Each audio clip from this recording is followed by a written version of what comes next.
Ok, d'accord. Ok. Maintenant, il y a la dernière qui l'a réalisée en 2020. C'est bon. On est avec la Gika. On est avec la Gika. Oh, kwa yapi kumusangani mupiku tuwe usikonani opina akamkita udoko sana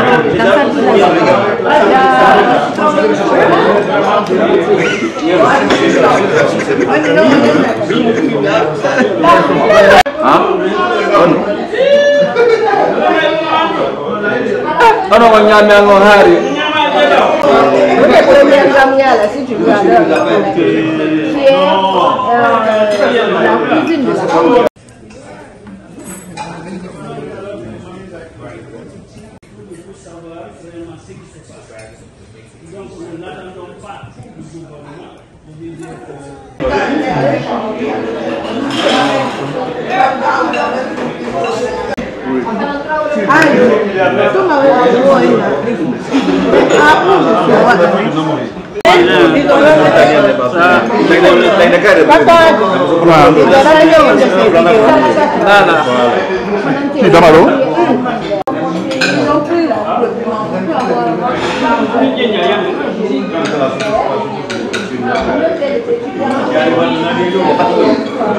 Oh, le président de la Gika.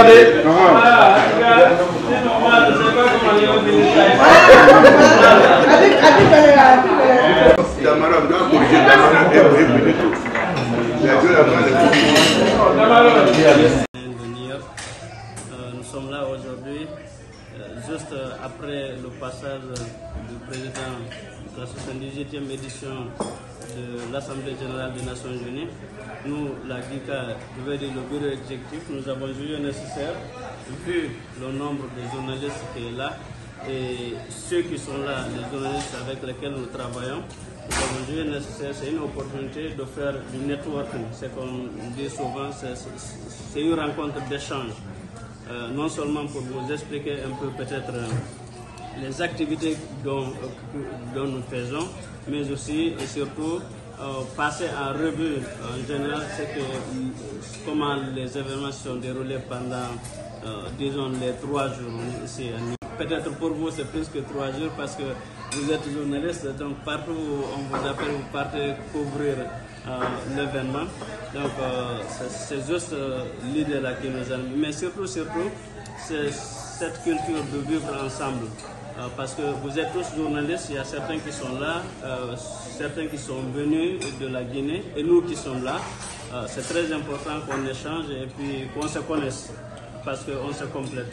Donc la Guinée est notre pays, c'est notre pays, il nous appartient à tous, que chacun se donne la main et qu'on arrive à pouvoir faire quelque chose. Chacun a quelque chose à contribuer. Donc c'est l'objectif de la rencontre de ce soir. C'est un dîner d'échange entre nous, la GICA, quelques représentants. Tout le monde n'a pas pu effectuer le déplacement vu le calendrier chargé et il y a d'autres. Cela nous tient. Nous avons un seul slogan. Le slogan c'est tous pour un pour tous. Si nous avons un seul membre de la GICA, c'est toute l'équipe de la GICA.